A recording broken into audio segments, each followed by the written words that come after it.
Hello everyone, welcome to my YouTube channel. आज मैं आपको टेंस पढ़ाऊंगी।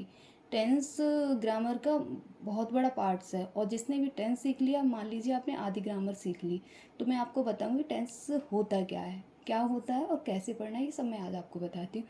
देखिए, टेंस को कहते हैं अपन टाइम, काल। टाइम जो होता है, इसमें दो चीज़ें होती हैं, एक तो टाइम होता है और एक होता है अपना वर्क। इसमें दो चीज़ें साथ साथ होती हैं। ये जो टेंस का टाइम है वो तीन पार्ट्स में डिवाइड है, पास्ट में, प्रेजेंट में, फ्यूचर में। भूतकाल, वर्तमान काल, भविष्यत काल, इन तीन में ये अपना जो टाइम है वो डिवाइडेड है।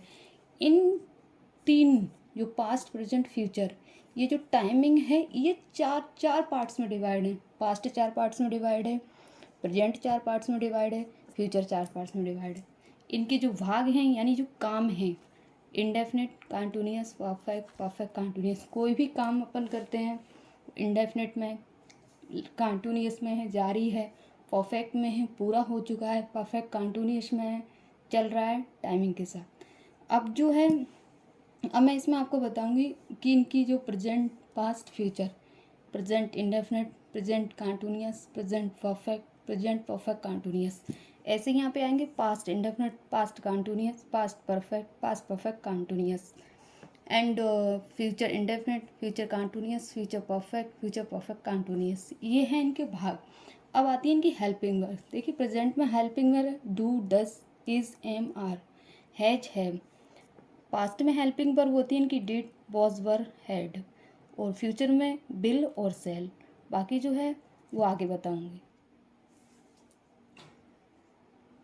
नेक्स्ट, अब आगे मैं आपको एक एक टेंस एक्सप्लेन करती चलूँगी। देखिए, सबसे पहले आता है प्रेजेंट इंडेफिनिट। प्रेजेंट इंडेफिनिट होता क्या है?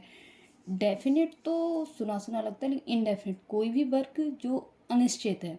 इन वाक्यों में क्या होता है कि किसी कार्य का करना या होना वर्तमान में ही पाया जाता है। कोई भी वर्क है जो हुआ है या हो रहा है, हो भी रहा है, नहीं भी हो रहा है, वर्तमान में। लाइक, राम खाना खाता है, बे स्कूल पढ़ जाते हैं, तुम शोर मचाते हो।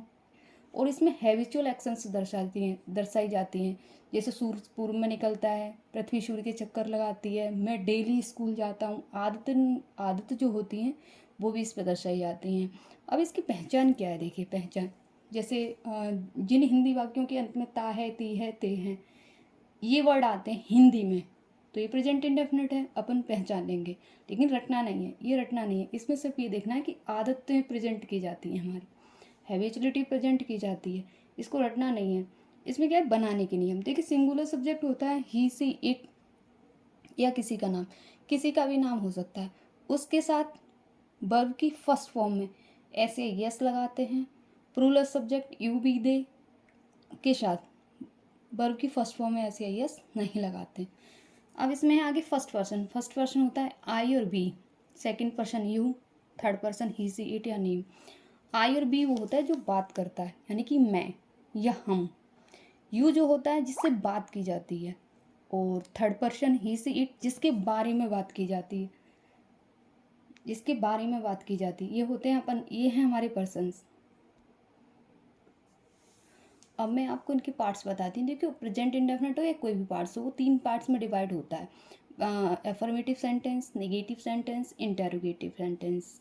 प्रेजेंट इंडेफिनिट में एफर्मेटिव सेंटेंस यानी कि सकारात्मक वाक्य। सकारात्मक वाक्य बिल्कुल सिंपल, सीता खाना बनाती है, तो सीता एक वचन है। जो काम करता है वो हमारा होता है सब्जेक्ट, क्या काम किया जा रहा है वो हमारा होता है ऑब्जेक्ट, और काम कैसे किया जा रहा है वो होती है हमारी वर्ब यानी एक्शन। सीता कुक्स फूड, सीता एक वचन थी तो हमने वर्ब में एस लगा दिया। सीता कुक्स फूड, सीता खाना बनाती है। तुम गांव जाते हो, यू हमारा है जो है बहुवचन, तो यू के साथ हमने वर्ब में ऐसे यस नहीं लगाया। यू गो टू विलेज, मैं आपको जानता हूँ। आई के साथ अपन ऐसे यस नहीं लगाते, आई होता एक वचन है बट ऐसे यस नहीं लगाएंगे। आई नो यू, मैं आपको जानता हूँ। अब इसमें क्या है? निगेटिव। निगेटिव सेंटेंस में इसकी जो हेल्पिंग वर्ब हैं वो डू और डज होती हैं। इसमें डू और डज का यूज़ करेंगे। राहुल पत्र नहीं लिखता है, तो Rahul does not write a letter, एक वचन के साथ डज नॉट, बहुवचन के साथ डू नॉट।